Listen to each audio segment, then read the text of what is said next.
مسلمانوں، کیا تم یہ چاہتے ہو کہ اپنے پیغمبر صلی اللہ علیہ وآلہ وسلم سے اسی طرح کے سوال کرو جس طرح کے سوال پہلے موسیٰ سے کیے گئے تھے؟ اور جس شخص نے ایمان چھوڑ کر اس کے بدلے کفر لیا تو یقیناً وہ سیدھے رستے سے بھٹک گیا۔ بہت سے اہل کتاب اپنے دل کی جلن سے یہ چاہتے ہیں کہ ایمان لا چکنے کے بعد تم کو پھر کافر بنا دیں، حالانکہ ان پر حق ظاہر ہو چکا ہے۔ تو تم معاف کر دو اور درگزر کرو یہاں تک کہ اللہ اپنا دوسرا حکم بھیجے، بے شک اللہ ہر بات پر قادر ہے۔ اور نماز ادا کرتے رہو اور زکوٰۃ دیتے رہو، اور جو بھلائی اپنے لیے آگے بھیج رکھو گے اس کو اللہ کے ہاں پالو گے۔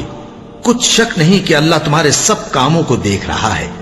اور یہودی اور عیسائی کہتے ہیں کہ یہودیوں اور عیسائیوں کے سوا کوئی بہشت میں نہیں جانے کا۔ یہ ان لوگوں کے خیالات باطل ہیں۔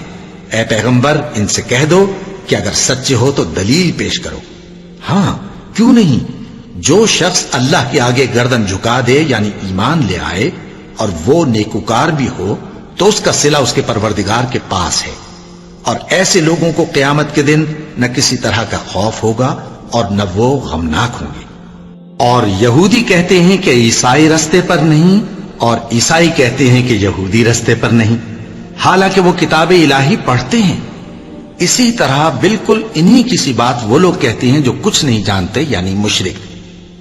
تو جس بات میں یہ لوگ اختلاف کر رہے ہیں اللہ قیامت کے دن اس کا ان میں فیصلہ کر دے گا۔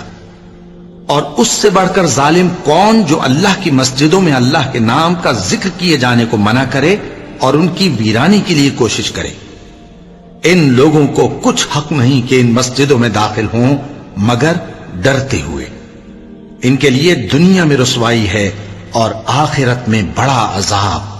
اور مشرق اور مغرب سب اللہ ہی کا ہے، تو جدھر بھی تم رخ کرو ادھر ہی اللہ کی ذات ہے۔